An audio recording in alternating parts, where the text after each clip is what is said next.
Bom dia! Que a paz do Senhor esteja convosco. Acalme a mente e encha o coração neste início de dia.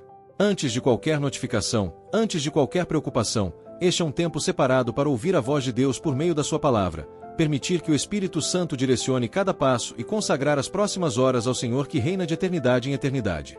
Hoje o nosso coração se volta para o Salmo 90.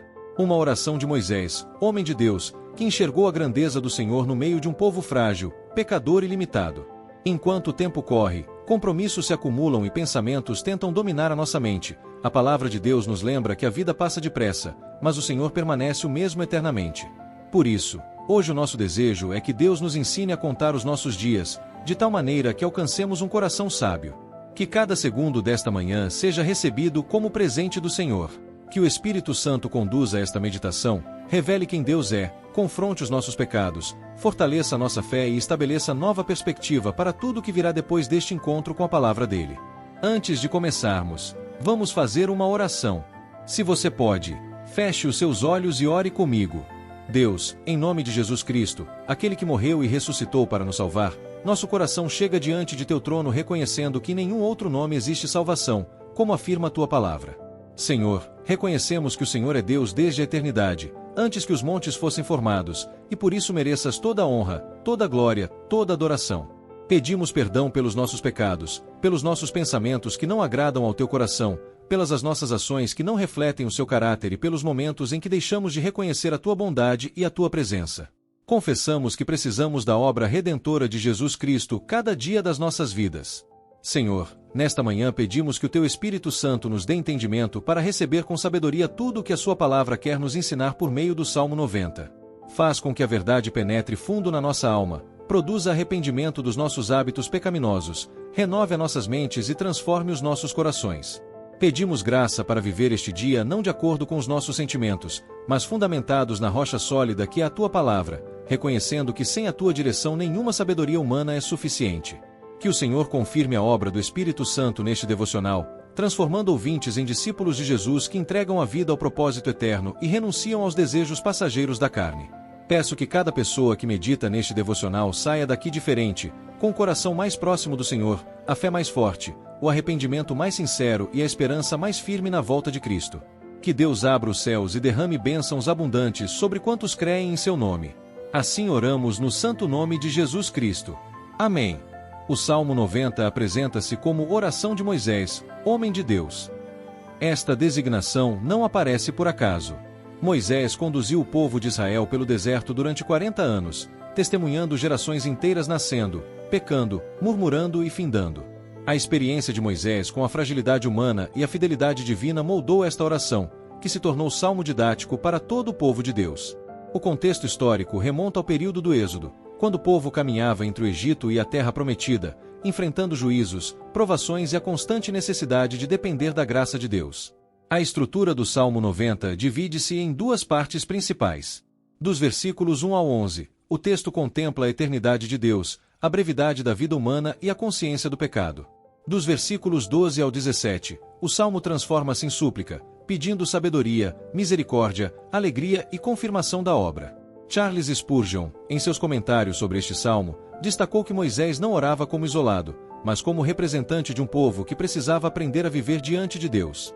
A oração de Moisés reflete a convicção de que a humanidade, sem a direção divina, permanece perdida em sua própria finitude. O Salmo 90 contrasta de forma marcante a eternidade de Deus com a transitoriedade do ser humano. Enquanto o Senhor existe de eternidade a eternidade, o homem retorna ao pó. Esta comparação não visa produzir desespero, mas sim gerar sabedoria prática. Derek Prince, em seus ensinamentos sobre os Salmos, costumava dizer que a palavra de Deus expõe a realidade do pecado e da morte para levar o crente à dependência total da graça. O Salmo ensina que a vida, por mais longa que pareça, passa depressa, e apenas o que se edifica sobre a rocha da palavra permanece. A natureza didática do Salmo 90 aparece claramente no verso central. Ensina-nos a contar os nossos dias, de tal maneira que alcancemos coração sábio. Esta não é uma simples expressão poética, mas um clamor por orientação divina na administração do tempo e das escolhas. Praceta Leandro B. Peixoto, em sua pregação O Homem de Deus, destacou que Moisés orava não apenas por si, mas por toda a congregação, pedindo que Deus desse ao povo a capacidade de viver com propósito eterno. O Salmo, portanto, Funciona como modelo de oração para igrejas e para indivíduos que desejam alinhar a vida cotidiana com a vontade de Deus. Senhor, Tu tens sido o nosso refúgio, de geração em geração. Antes que os montes nascessem, ou que Tu formasses a terra e o mundo, sim, de eternidade em eternidade, Tu és Deus. Assim começa o Salmo 90, com uma declaração que fundamenta toda a vida do crente. Moisés não abre o salmo pedindo, não começa com lamento ou queixa. Em vez disso, reconhece uma verdade absoluta: Deus é refúgio permanente. A palavra refúgio em hebraico significa não apenas esconderijo, mas morada segura, lugar de habitação onde se encontra abrigo contra ameaças e perigos.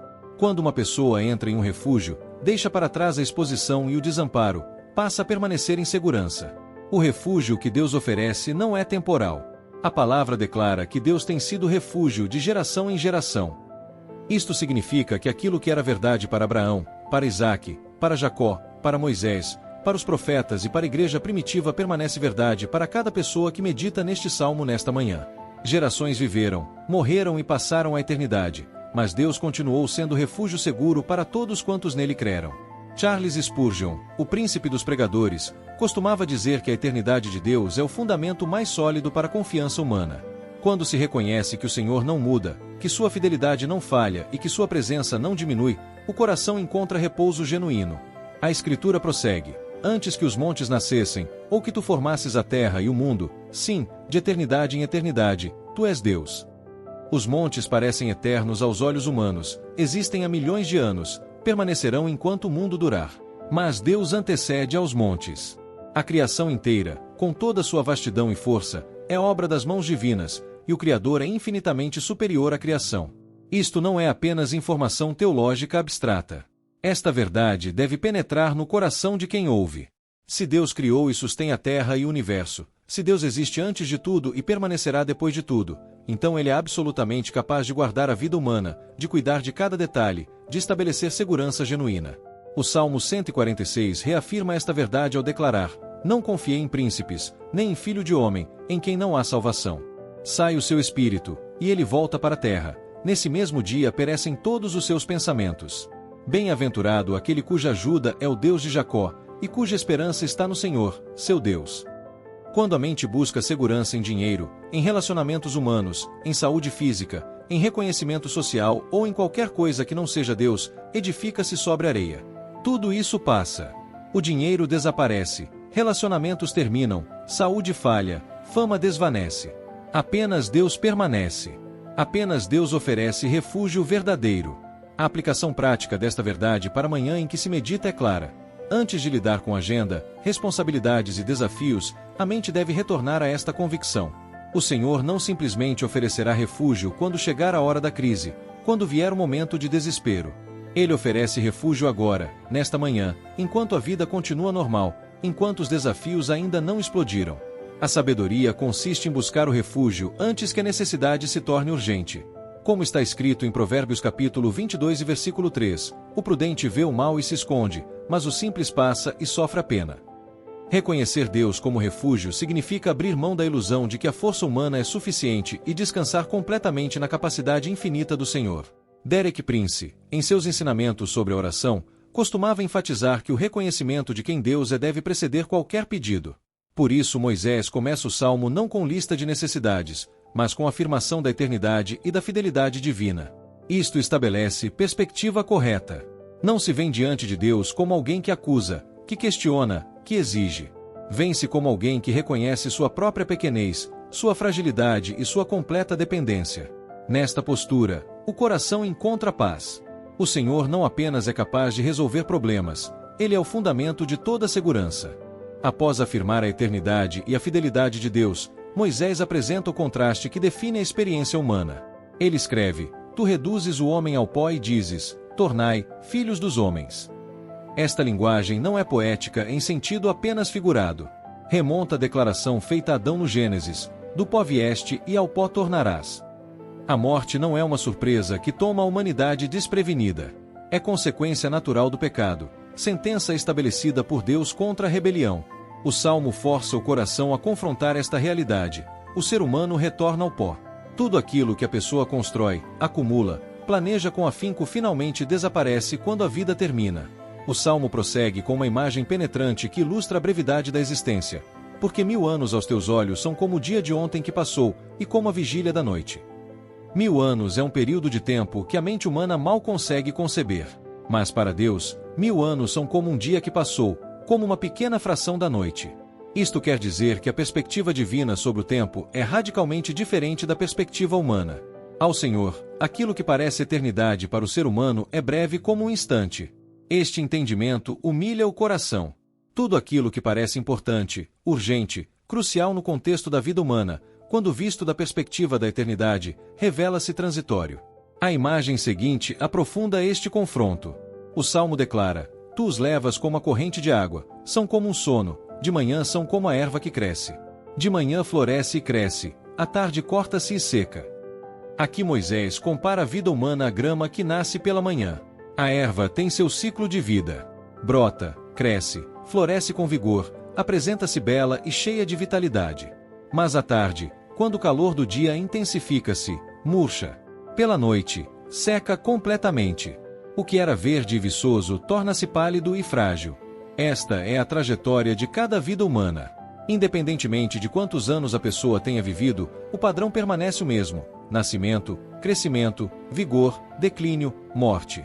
A realidade desta brevidade torna-se ainda mais clara quando o Salmo especifica: os dias da nossa vida chegam a 70 anos, e, sem muito vigor, a 80 anos, e o seu orgulho é trabalho e inquietação, porque passa depressa, e nós voamos. 70 ou 80 anos parecem ser um período considerável quando visto do nascimento de uma pessoa. Mas Moisés os descreve com palavras que revelam sua percepção: passa depressa e nós voamos. Não é como se o tempo caminhasse lentamente. Voar é rápido. A vida passa como um voo. As pessoas que meditam neste salmo com 50 ou 60 anos compreendem isso de forma visceral.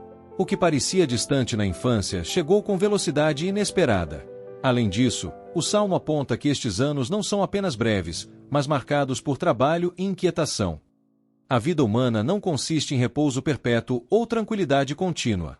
Há a luta contra dificuldades, há sofrimento intrínseco à condição humana.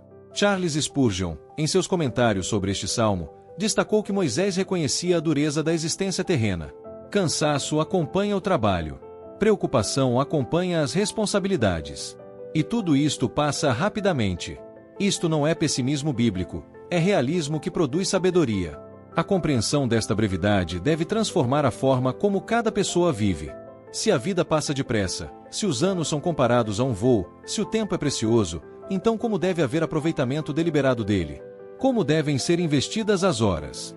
O Eclesiastes, livro que também medita sobre a transitoriedade, afirma: tudo neste mundo é vaidade e correr atrás do vento. Mas não termina em desespero. Conclui que a vida tem sentido quando vivida em temor a Deus e em obediência à sua palavra. A brevidade não anula o propósito, revela o propósito. A aplicação desta verdade para amanhã é direta. Neste dia que começa, cada minuto é precioso. Não há garantia de quantos dias restam. Pode haver 70 anos, pode haver menos. Independentemente disso, a vida é breve comparada com a eternidade. Portanto, o coração sábio não investe as energias em acúmulo de riquezas que deixará na morte, não consome a vida em busca de glória que desvanecerá, não gasta a existência em prazeres que duram uma noite e deixam vazio pela manhã. Em vez disso, dedica a vida àquilo que permanece, ao relacionamento com Deus, ao serviço ao próximo e à construção do reino de Cristo que é eterno. Como está escrito em Mateus capítulo 6 e versículo 33, buscai, pois, em primeiro lugar o reino de Deus e a sua justiça, e todas estas coisas vos serão acrescentadas. Após expor a brevidade da vida, Moisés aponta a causa raiz de toda a miséria humana, o pecado e a ira de Deus.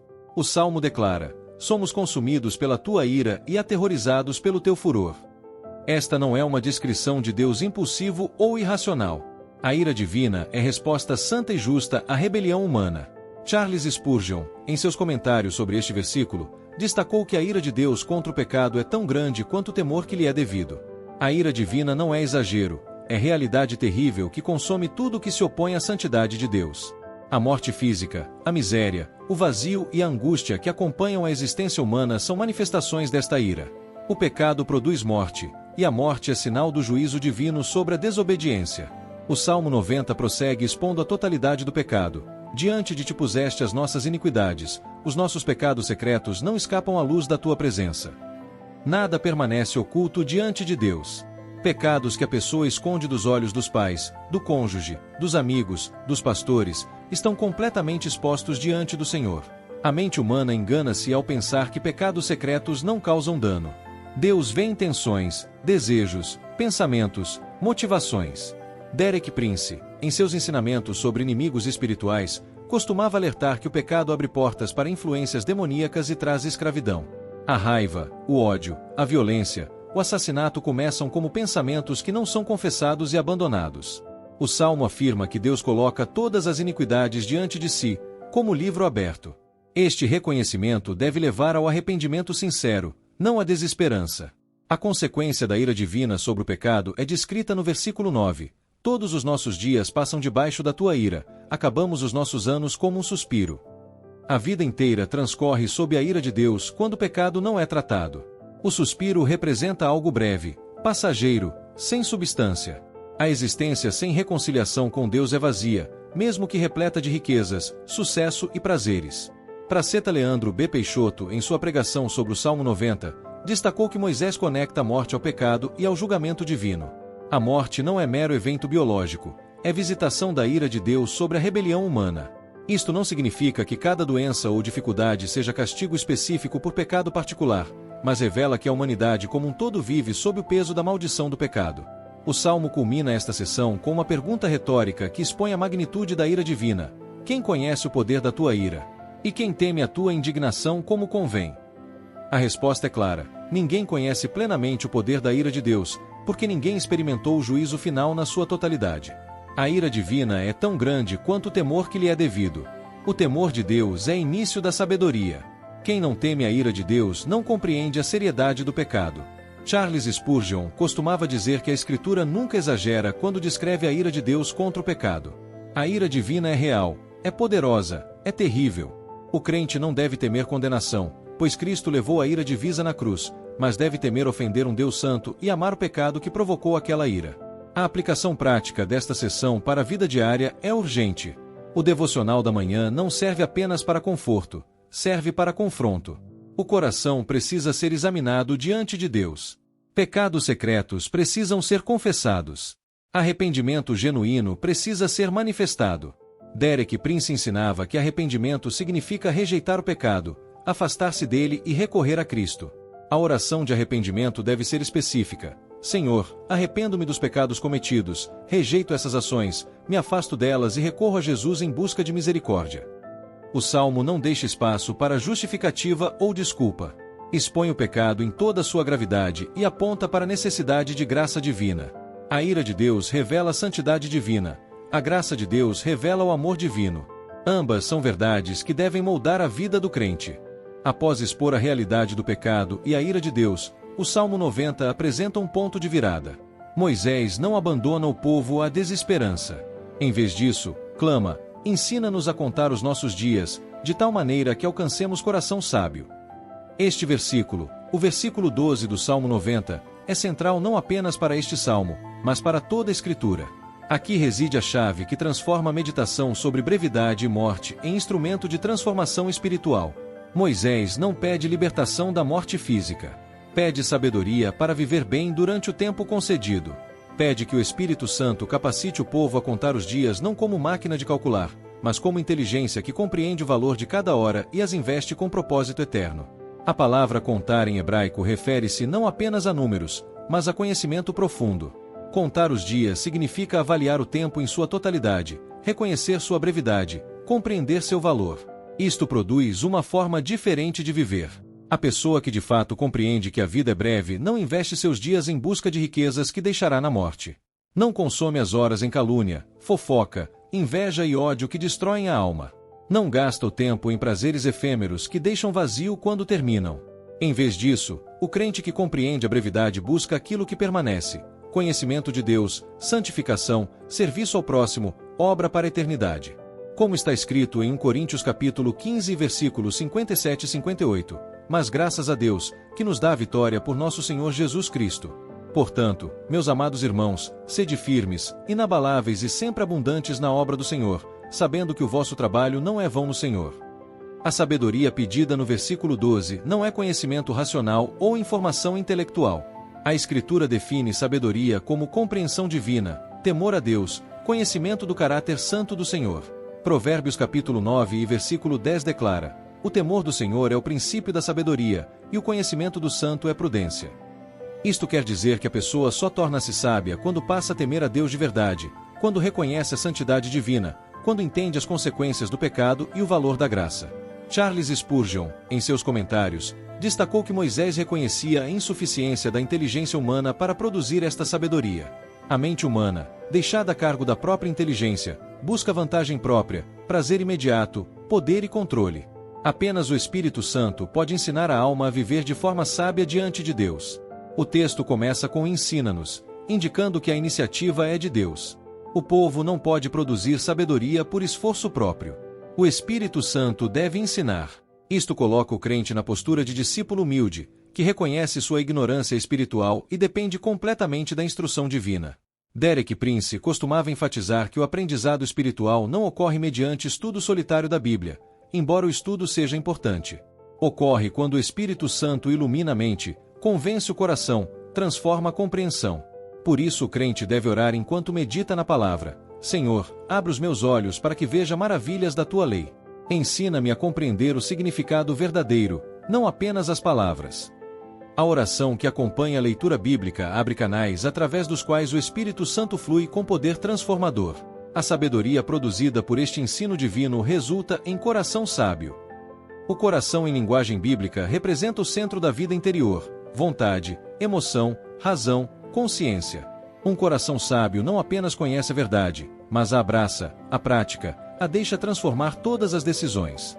O coração sábio permanece calmo diante do caos, confiante diante da incerteza, amoroso diante da rejeição, porque está fundamentado na rocha da palavra divina. Este coração não toma decisões baseadas em emoções volúveis ou em sabedoria worldly.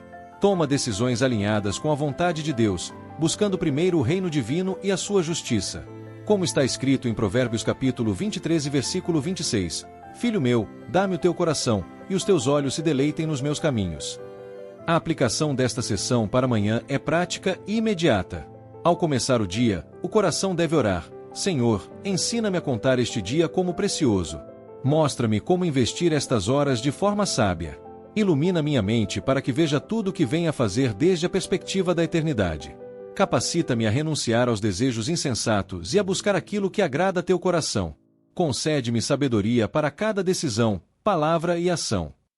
Ao longo do dia, quando surgir pressão, tentação ou confusão, o crente pode retornar a esta oração, pedindo ao Espírito Santo que confirme as prioridades e que fortaleça a determinação de viver conforme a vontade divina. A sabedoria não é algo que chega uma única vez, transformando a pessoa para sempre.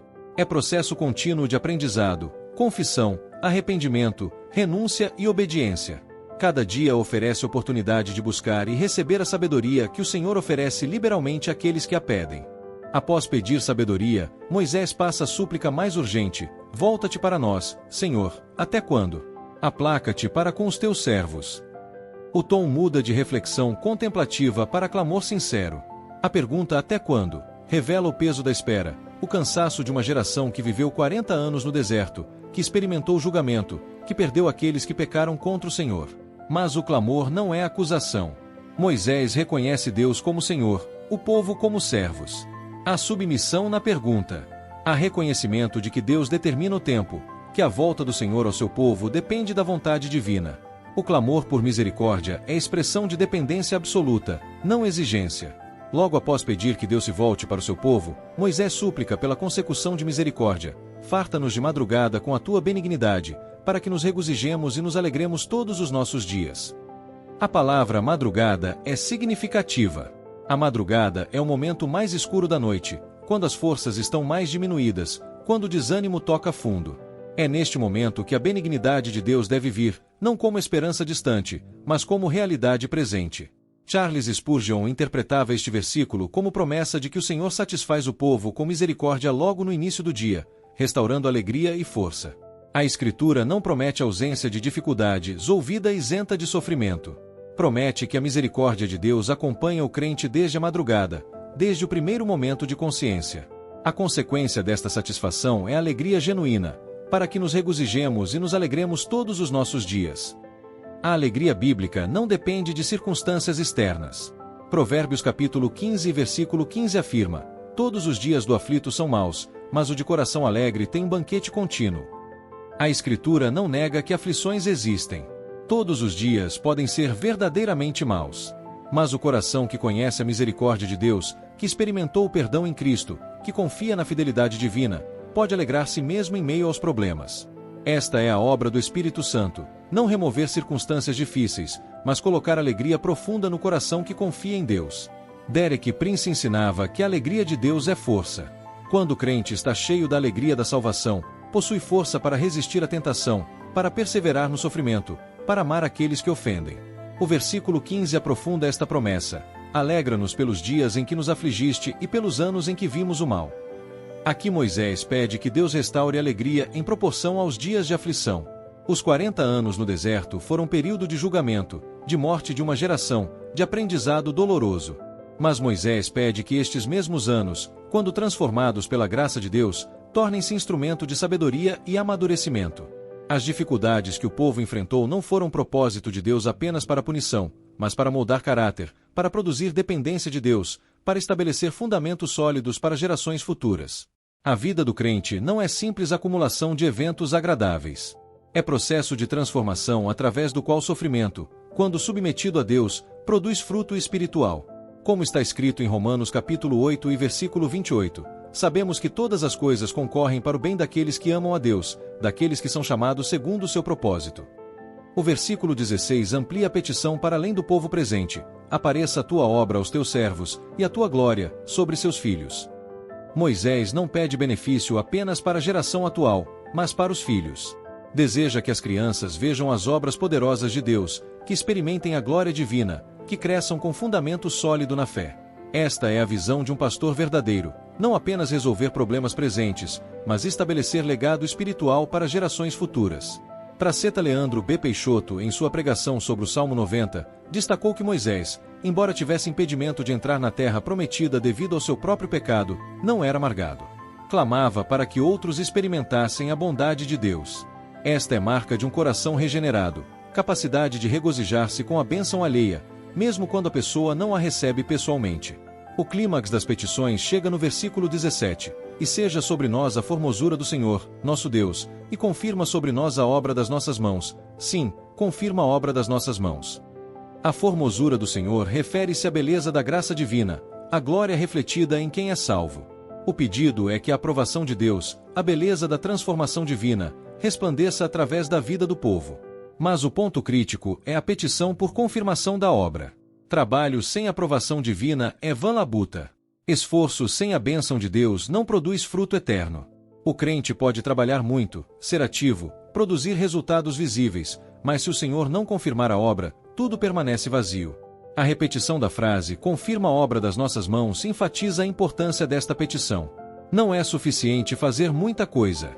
É essencial que aquilo que se faz permaneça, que produza fruto, que contribua para o reino eterno de Deus. A aplicação desta seção para a vida cotidiana é transformadora. O crente que medita neste salmo compreende que cada trabalho, cada responsabilidade, cada projeto deve ser entregue a Deus em oração. Antes de iniciar tarefa importante, pode orar: Senhor, venho com esta obra diante de tua presença. Não confio em minha própria sabedoria ou força. Peço que me alegres com tua misericórdia, que fortaleças minhas mãos para o trabalho, e que confirmes aquilo que faço de acordo com tua vontade. Se esta obra pertence ao teu reino, que prospere. Se não pertence, revela-me para que abandone. Esta atitude coloca o crente em aliança com Deus, em vez de em competição com ele. O trabalho deixa de ser luta pela sobrevivência ou busca de glória pessoal. Torna-se participação na obra divina, contribuição para o reino eterno. O clamor final de Moisés resume toda a estrutura do Salmo 90. Reconhecimento da eternidade de Deus e da brevidade humana, confissão do pecado, busca de sabedoria divina, e entrega de toda a obra às mãos de Deus com confiança de que a misericórdia divina confirmará tudo aquilo que agrada ao Senhor. O Salmo 90 não é tratado como um exercício teológico abstrato. É devocional que deve transformar a forma como cada pessoa vive a partir do momento em que medita nele. As verdades expostas no Salmo carecem de aplicação prática e imediata. Em primeiro lugar, viver como quem tem refúgio em Deus significa que o coração aprende a retornar ao Senhor nos momentos de pressão. Quando a ansiedade bater a porta, quando o medo tentar dominar os pensamentos, quando circunstâncias levantarem dúvidas sobre a fidelidade divina, a mente deve parar e lembrar: Senhor, Tu tens sido nosso refúgio, de geração em geração. Não é pensamento positivo vazio ou afirmação de verdade desconectada da realidade. É confissão de que Deus, que sustentou gerações passadas, continua sustentando esta geração, continua sustentando esta pessoa, neste dia, nesta hora. A prática desta verdade pode acontecer em instantes, ao longo de todo o dia. Quando surge pressão profissional ou de relacionamento, pausar por alguns segundos e orar: Senhor, recebo a Tua presença como refúgio neste momento. Quando listas de preocupações começam a crescer na mente, retornar ao Senhor em oração. Quando o cansaço tenta derrotar o espírito, reconhecer que a força vem de um Deus eterno que não se cansa. A repetição desta prática ao longo dos dias transforma gradualmente a forma como a pessoa responde às dificuldades.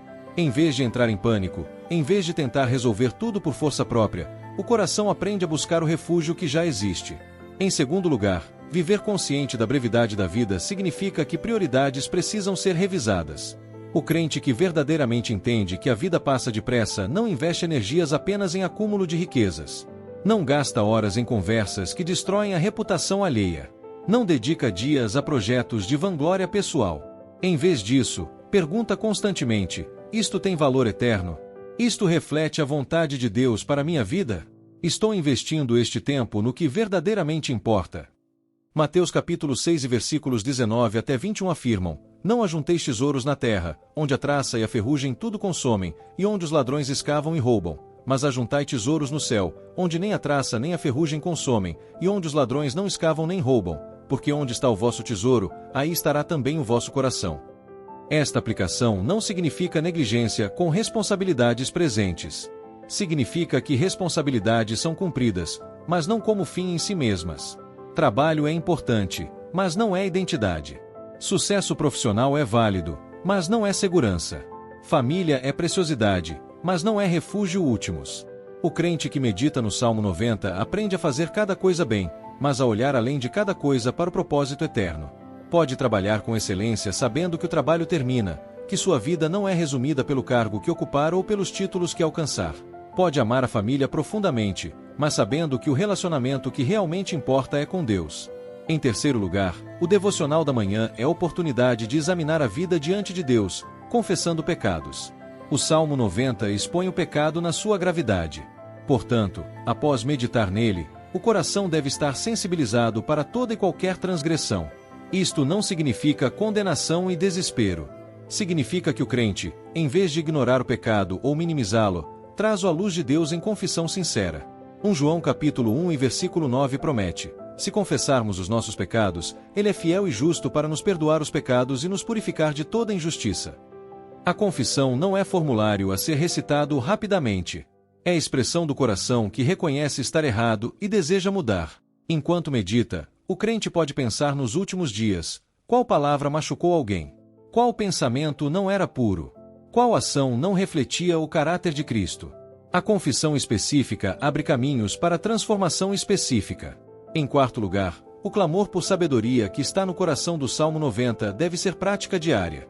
Antes de tomar decisões importantes, antes de falar em situações difíceis, antes de agir diante de provocação, o crente pode pausar e orar: Senhor, que fazer agora?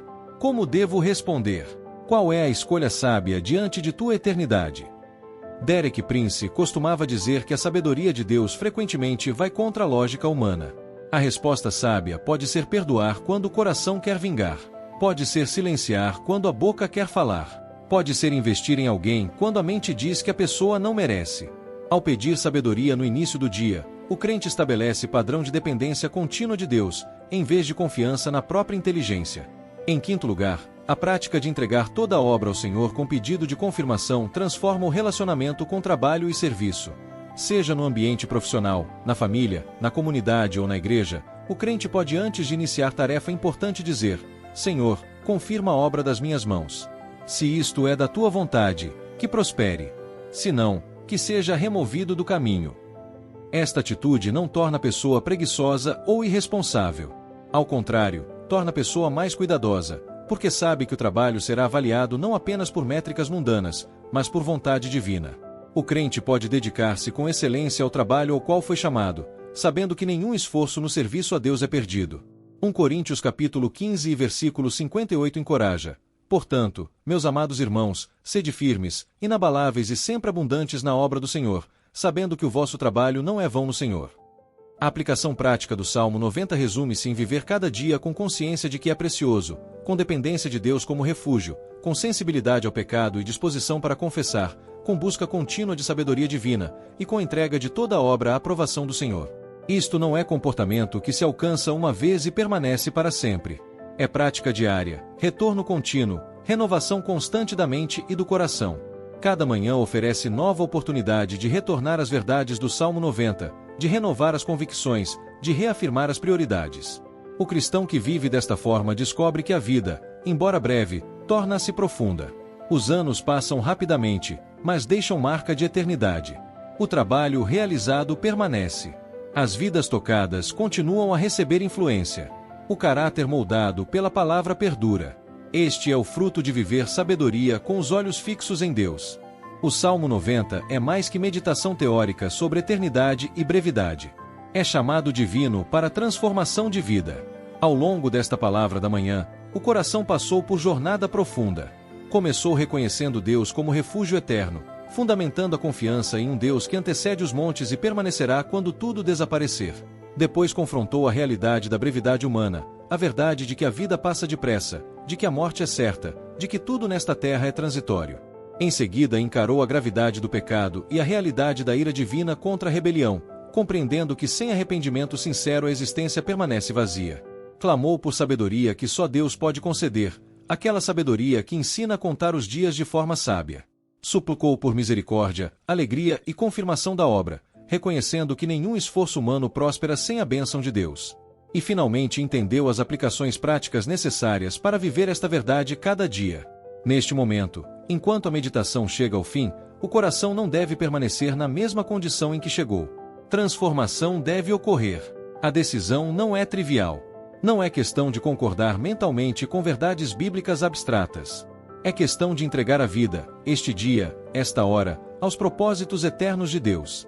É reconhecer que não há segurança em acúmulo de bens, em título profissional, em beleza física, em poder social. A única segurança é em Deus. É decisão de que, a partir deste momento, cada decisão será tomada com pergunta: como isto se alinha com a eternidade? Como isto agrada a Deus? Isto reflete meu chamado de discípulo de Cristo? Esta é a resposta que Deus espera, não concordância passiva, mas compromisso ativo com transformação. Portanto, que esta seja a hora de uma oração sincera. Que cada pessoa que meditou neste devocional feche os olhos e abra sua alma para a presença de Deus. Que a mente silencie o ruído exterior e escute a voz do Espírito Santo. Que o coração, sensibilizado pela palavra, clame a Deus com sinceridade. Que a vontade se renda aos propósitos eternos. Agora, faça esta oração comigo. Senhor nosso Deus, Tu és meu refúgio, de geração em geração. Antes que os montes nascessem, antes que a terra fosse criada, Tu eras Deus. E continue sendo Deus, imutável, fiel, eterno. Reconheço que minha vida é breve, que os meus dias passam como um suspiro, que sou como erva que floresce de manhã e murcha ao entardecer. Mas reconheço também que nesta brevidade há propósito. O propósito que vem de Tua vontade eterna. Confesso perante o Teu trono os pecados cometidos por mim. Confesso os pensamentos que não eram puros, as palavras que feriram alguém, as ações que desagradaram o Teu coração. Confesso que as iniquidades da minha vida têm estado diante de Tua presença, que nada permaneceu oculto dos Teus olhos. Peço perdão sincero através do sacrifício de Cristo, que foi oferecido uma vez por todas para tomar sobre si os pecados do mundo. Sua morte na cruz pagou a dívida que eu não podia pagar. Seu sangue derramado me purifica de toda injustiça. Espírito Santo, me ensina a contar os meus dias de forma sábia. Me mostra como investir o tempo que me resta de forma a agradar o Senhor. Renova minha mente para que compreenda que a vida que importa é a vida vivida para a eternidade. Me capacita a abandonar os desejos insensatos da carne, a renunciar à ganância, à inveja, à soberba, e a buscar primeiro o reino de Deus e a sua justiça. Que tudo mais seja acrescentado de acordo com a Tua sabedoria. Que alegria profunda, a alegria que vem da tua presença, sustente meu coração através de todas as dificuldades que venham. Que seja alegre não porque minhas circunstâncias são perfeitas, mas porque confio em tua fidelidade. Que a formosura do Senhor repouse sobre mim. Que a beleza da tua graça transforme minha vida de forma a refletir teu caráter aos que me cercam. Que esta oração, feita com coração sincero diante de tua presença, seja ouvida e respondida. Que o poder transformador do Espírito Santo, que ressuscitou Jesus dos mortos, trabalhe em minha vida hoje. Que eu saia deste devocional diferente, com o coração mais próximo de teu coração, com a mente mais alinhada à tua vontade, com a vida mais dedicada aos teus propósitos. Tudo isto peço em nome de Jesus Cristo. Amém. Que Deus abençoe abundantemente cada pessoa que meditou neste devocional. Que as promessas do Salmo 90 tornem-se realidade concreta na vida de cada crente. Que a graça de Jesus Cristo, o amor de Deus Pai e a comunhão do Espírito Santo permaneçam sobre todos nós, agora e sempre. Amém.